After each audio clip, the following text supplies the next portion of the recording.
Alright, so I'm literally pulling out of the parking lot from the movie theater for my second time seeing the new Dune film, and I figured I would give my second impression. Having had a chance to see it without the first off newness, oh, what's going on here, what's there, I can, pay a little more attention. And I loved the score. I love that score. It is perfect. There's little hints of things like there's this thing they do that reminds me of V'ger's theme from Star Trek The Motion Picture.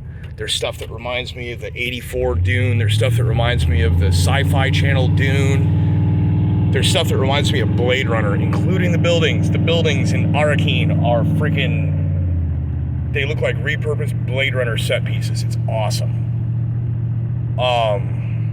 The thing really that I didn't like about it, having seen it now the second time, I do not like the presentation of House Harkonnen. All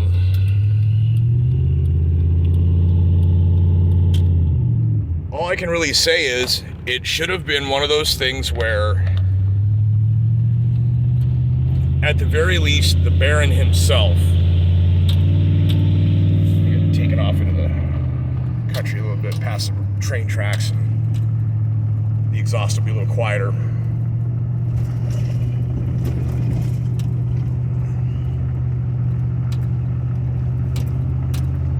Surprisingly warm tonight. My truck says it's 60 degrees out. Last several nights by 10 o'clock p.m. like this would have been down in the 40s or even the upper 30s. This is kind of weird. We're such warm air and foggy tonight. So anyways, the thing I didn't like was that the Baron did not have red hair. The Baron is supposed to have red hair.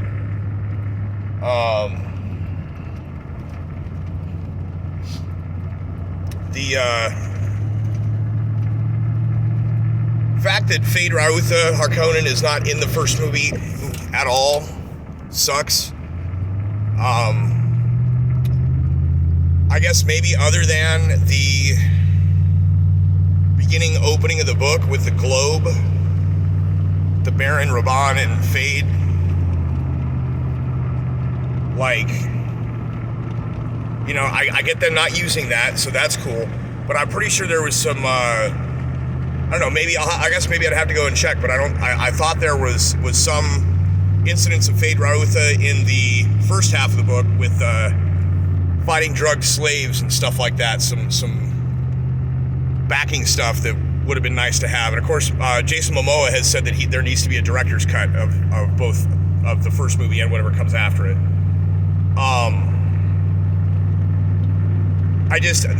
There was some stuff they did that was a homage to the David Lynch 1984 film, which, that's cool and all, but it frankly, I think took away from the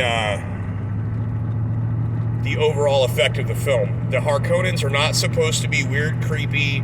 Everybody's bald and pale, and the weird black slime and all plastic suits and shit. Like shout outs to the old movie. No, that's not what they were about. They were hedonists. Some of them were sadomasochists, but it is based in hedonism, not in weirdness.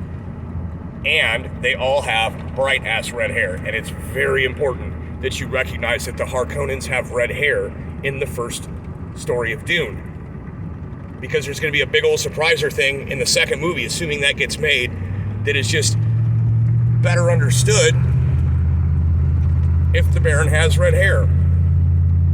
Now, on that note, I will say, in this first film, the meeting between the Baron, Piter de Vries, and Gaius Helen Mohiam in the Cone of Silence, the actor portraying the Baron made sure to definitely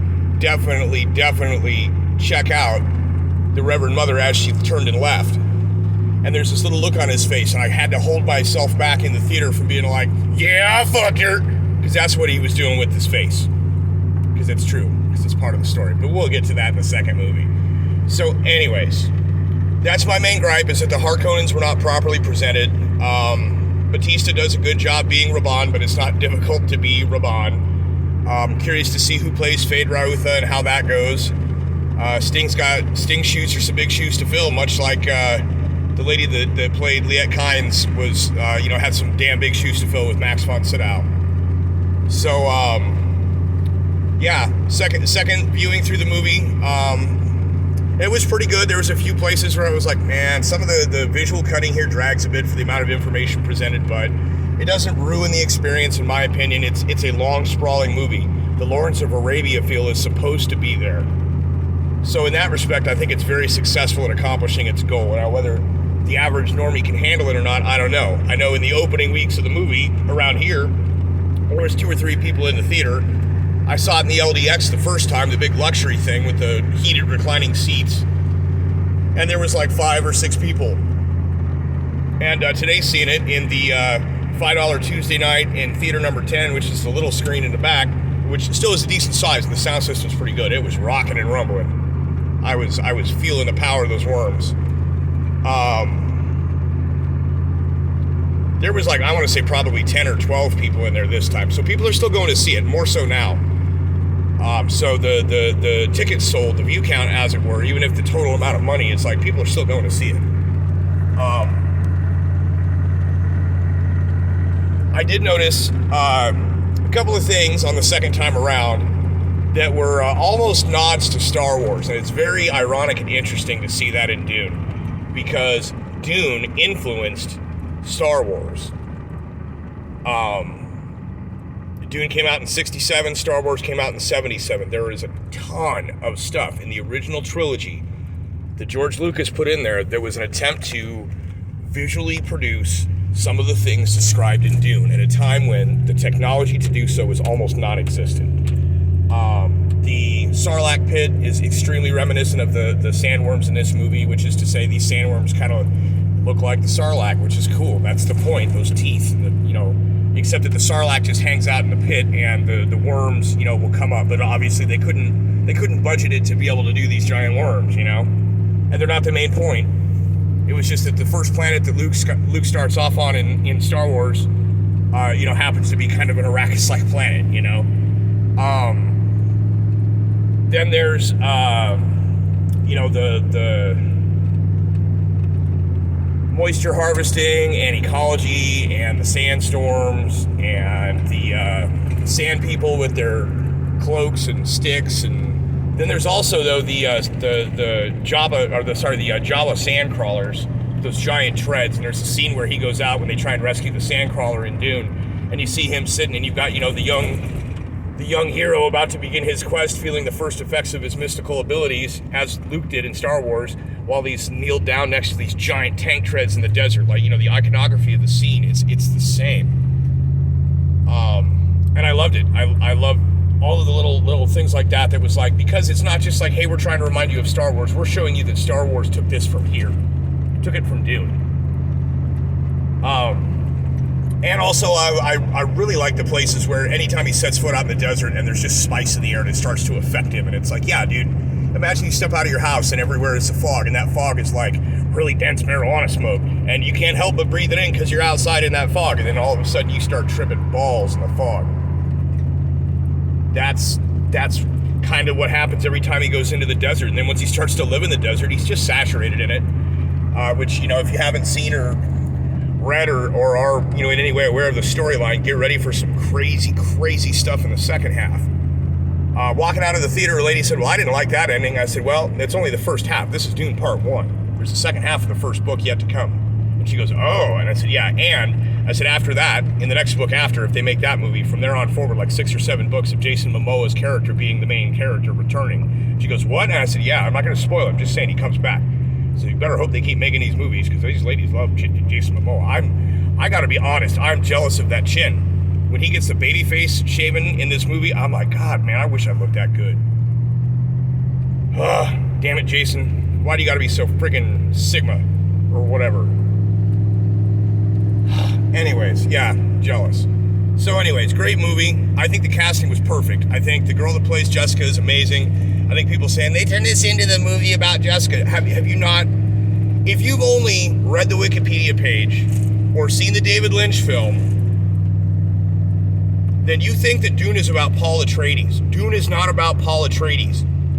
The first book is about Paul becoming the Mahdi, and it is about Jessica becoming the Sayadina at the same time. They both go through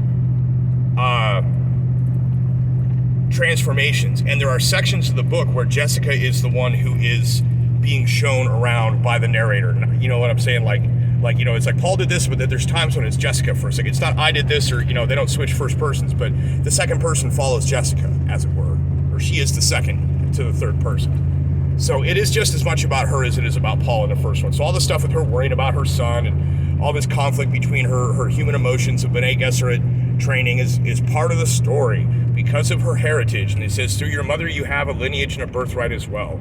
He is noble actually from both sides. So, I think they captured that perfectly. I maintain that I have no issue whatsoever with Liet Kynes being portrayed by a woman. It does nothing to detract from the story. In fact, I think it actually helps. Because now your ecologist is someone with the motherly sense about her, not some dude. My job is the science of the Empire. Nah, man, nah. This makes a little more sense, I think.